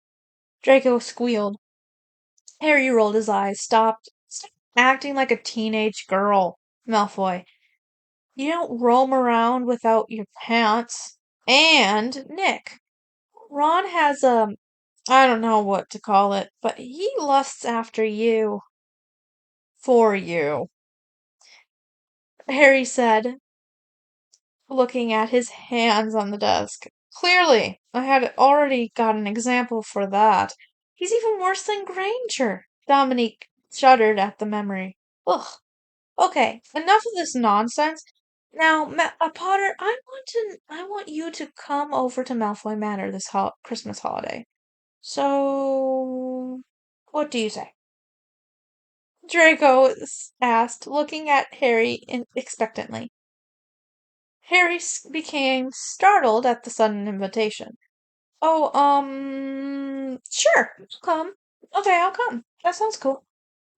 Harry said, nodding his head slightly, peering over to Fred and George. Draco noticed his nervousness and rolled his eyes. Don't worry, Potter, I won't poison you after inviting you over for dinner. That's a too old way to kill. Besides, you can bring the twins with you if you want. Yeah, come over, Harry. We will be there for the holidays. It will be fun, and you could meet your blood mother, too, if you want, Dominique said, putting a hand on Harry's shoulder and smiling. Harry once again glanced over at Fred and George, who just shrugged. Okay then. Yeah, I'll definitely come, Harry said with a smile at Draco. The next day, as it was Sunday, there was no classes. Harry had just thought of roaming around the castle for a bit. He was coming out of the tower as he was called by someone from behind. He turned to see Remus standing there. They hadn't talked much, even after it was proved that he and Sirius were not a part of the game Dumbledore was playing. They probably didn't even know about it. Harry! Remus called again as he ran towards him. Hello, Remus, how are you? Harry said with a genuine smile. What were you doing, ignoring me for the last few weeks? Remus demanded, coming to a halt. Sorry, Moony. I was a bit occupied for just a few weeks. Actually, I need to talk to you. Could you come to Snape's office with me, please? Harry asked, looking at Remus expectantly. He knew that he disliked Snape, but he needed to talk this out with both his godfathers. Sure, but Snape? Remus asked uncertainly. Yeah, would you? And I need you to call Padfoot as well. Harry said, Okay, fine, I'll come with you, but I want to know why you were escaping me at first. Remus demanded.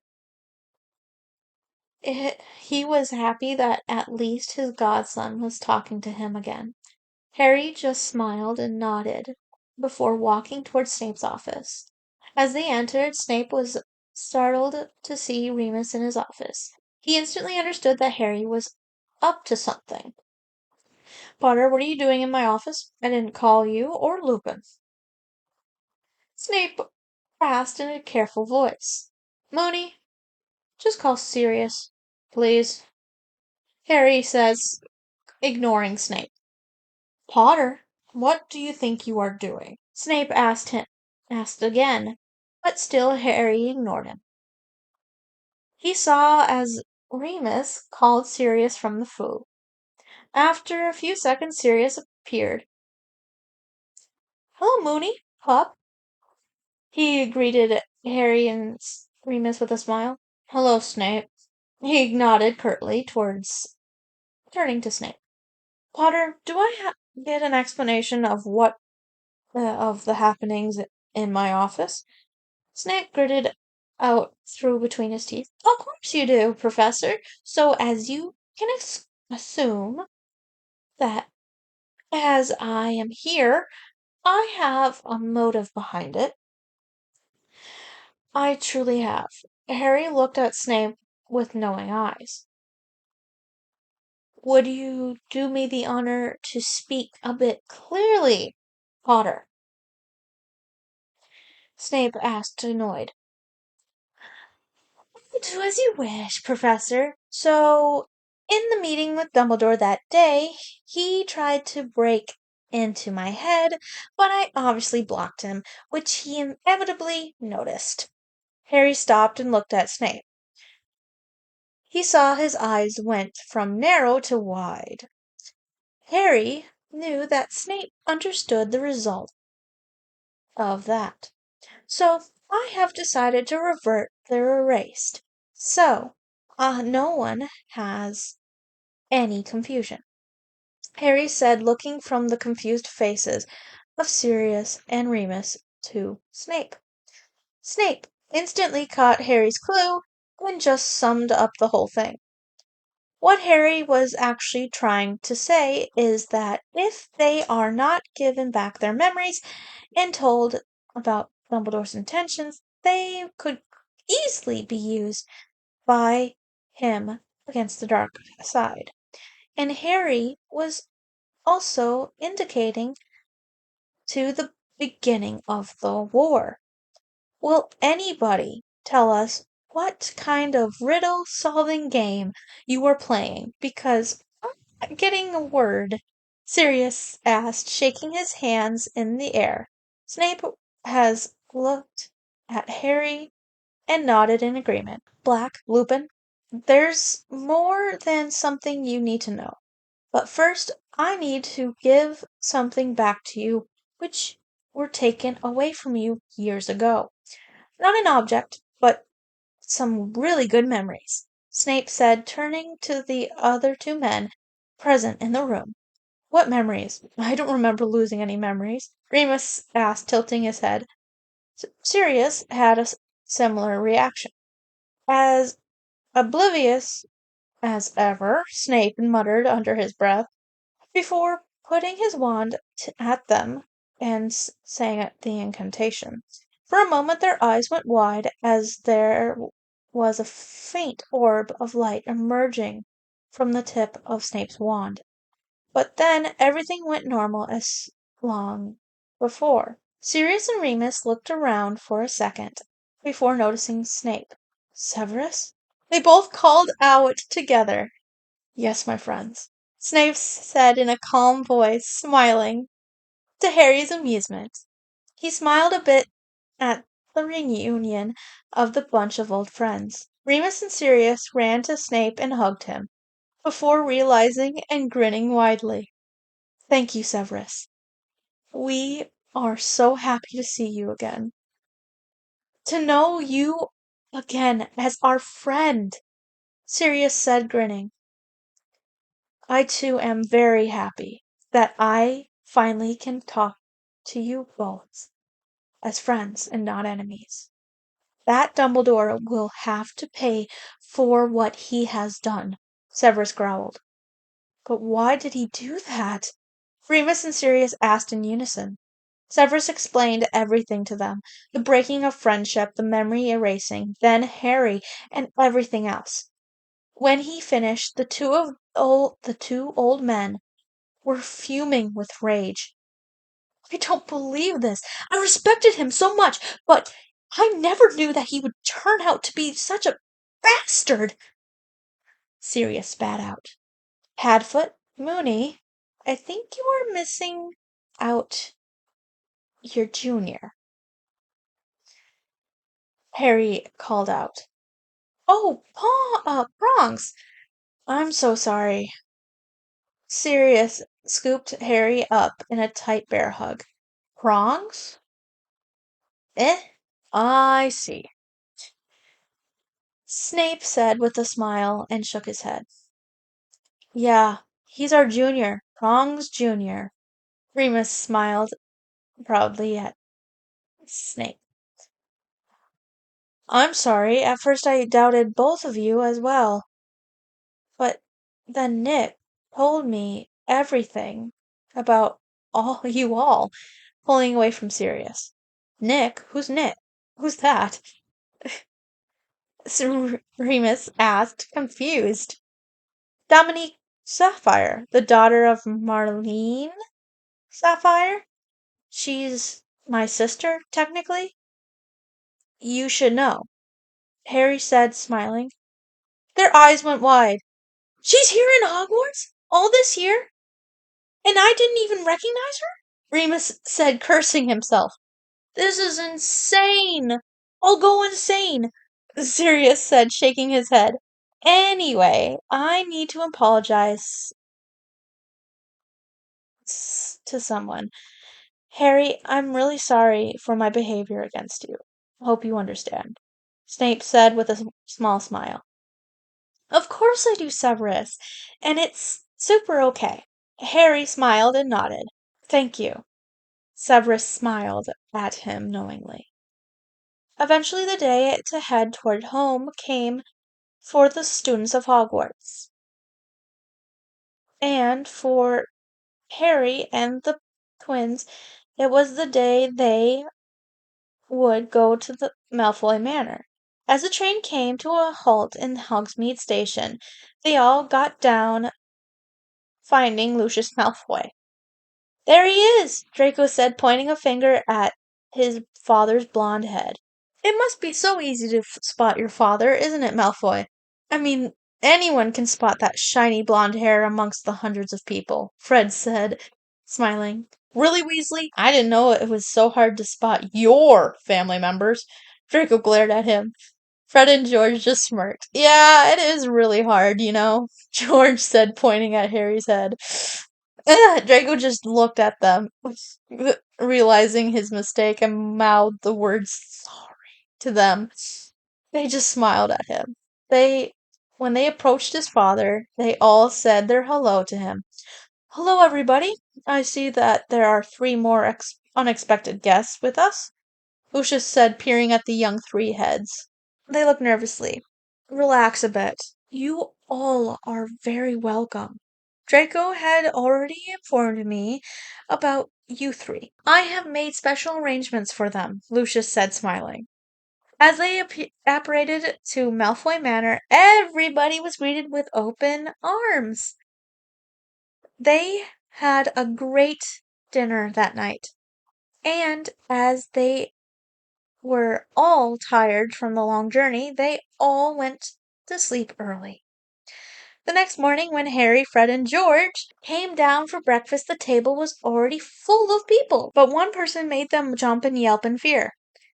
Bellatrix Lestrange. She was sitting there with all her dignity and aristocracy, in a black, beautiful dress, as always. Her hair in a crazy hairdo, as always. Everybody looked up at the sound from the stairs. They looked at them with confused expressions. What is it, Potter? Draco asked, frowning and tilting his head. Can we, eat our breakfast in our rooms, please? One of the twins asked, eyeing the woman sitting at the table. Everybody frowned deeper and followed the gaze of the three people on the stairs, and they saw who they were looking at so nervously. They all doubled over the table and started howling in laughter. Even Bellatrix had her mouth covered with a hand and was sniggering. Don't worry, Weasleys, Potter. I won't torture you at the dinner table. You can have your breakfast here, Bellatrix said, smirking at them. What? You'll torture us after breakfast? Harry said, looking horrified. Stop! Shut up, Potter. She won't torture you any time. Come and have breakfast, Draco said, rolling his eyes, a grin still on his face. The three teenagers slowly made it to the table and sat down on the furthest chair available, nervously. The table was full of delicious food items, and the house elves of Malfoy Manor have surely done a great job, as there was everything they could think of for breakfast. The twins started piling their plates with food, filing their mouths with the delicacies. Harry, on the other hand, was just eyeing the vast amount of food. At the end, he settled for pancakes and some bacon. The twins noticed the small amount of food that Harry was eating. They looked at each other worriedly. Harry, you should eat more, Fred said with concern. I'm eating as much as I can, Fred. I can't start stuffing in more like this. You two should at least know that, Harry said with a fake smile. He excused himself from the table and went upstairs. What was that about? Bellatrix asked in her high-pitched voice. They turned to her, and their faces holding a guilty expression, they looked around the table awkwardly. Weasley, what are those muggles like? How do they treat him? Dominique asked. Her face was shrunk in a deep frown, with a questioning look. The twins turned to face her, but didn't say anything. They just shook their heads nervously, not meeting her face or eyes. Dominique's frown smoothened, but a dark look appeared on her face. Fred, George, I asked you something. How do the muggles treat Harry? She asked coldly. Fred and George glanced at her, noticing the serious and her signature look. Not very well, they muttered. Could you please elaborate? Marilyn called with a similar expression as Dominique. The twins became a bit more nervous. Weasley, Harry is our son. We have every right to know about our son. Henry piped up. The twins were now getting the fact that Dominique got the dark feature from. Her parents were equally intimidating as her. They sighed, realizing that there was no way to hide it any more. The Dursleys tortured him, in short.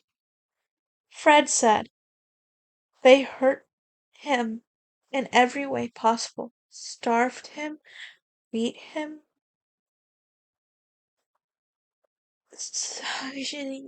tortured him, and whatnot. We just came to know accidentally. He didn't even tell us willingly. He even tried to tell Dumbledore. But the bastard didn't do a thing. He just talked to them. George said close to tears.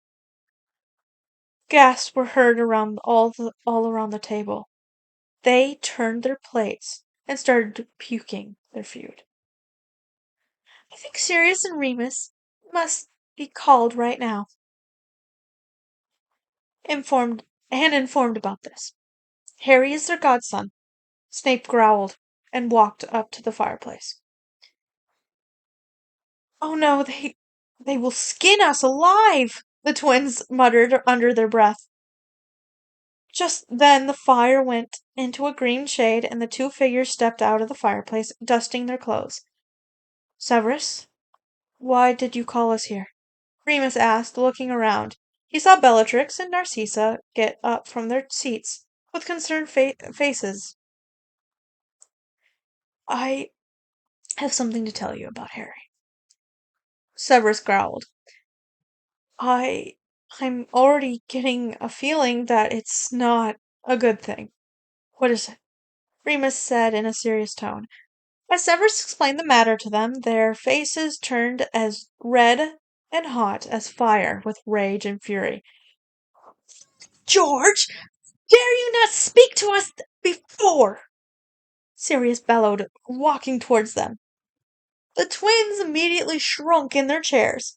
Stop acting like Peter Mouse, and tell me, why didn't you tell us? We're his godfathers! Sirius yelled at them. Sirius, calm down. It wasn't their thing to tell. If Harry didn't tell us, then how can we expect them to tell us? Remus said, walking over to Sirius. Fine, but I'm still planning on killing those muggles. Dare they touch my godson inappropriately? Sirius growled. Oh, Lord, that must be worse than even my torture. Bellatrix shook her head. Bella, shut up! This instant, or I'll hex you! Narcissa scolded, glaring at her. Sorry, Bellatrix squeaked out, putting her head down, glaring serious.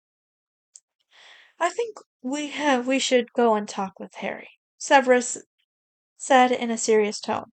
They all nodded and went up to where Harry was staying.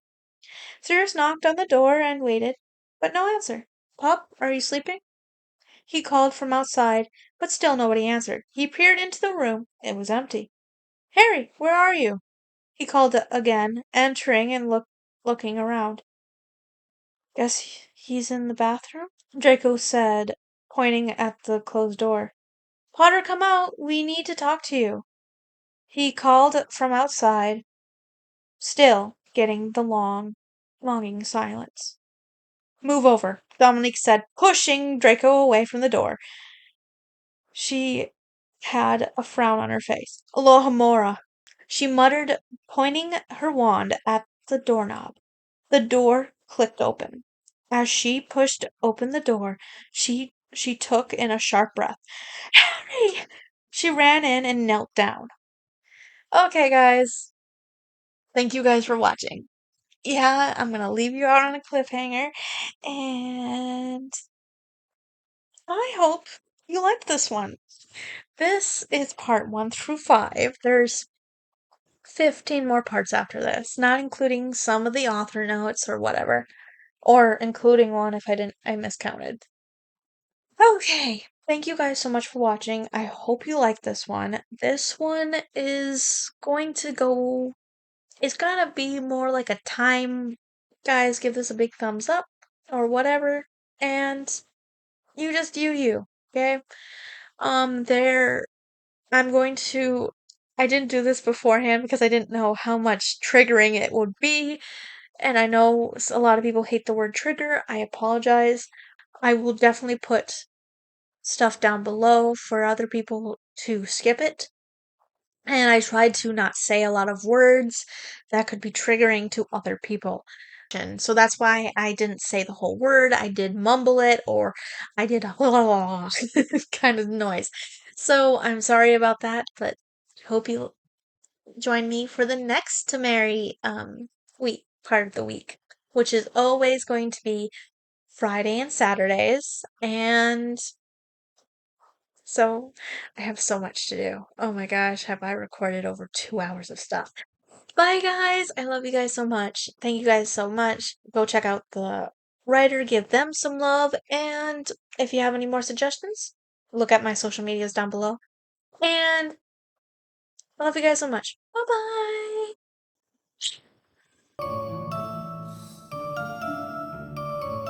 Gringotts. Sorry. As you guessed, I am crazy. Got your answer? Draco spoke up. This is what happens when you read too much Tomarry.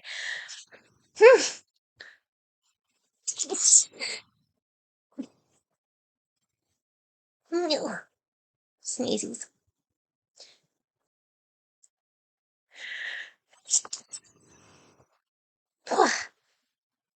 So many sneezes. My my Siri turned on. Whoopsie.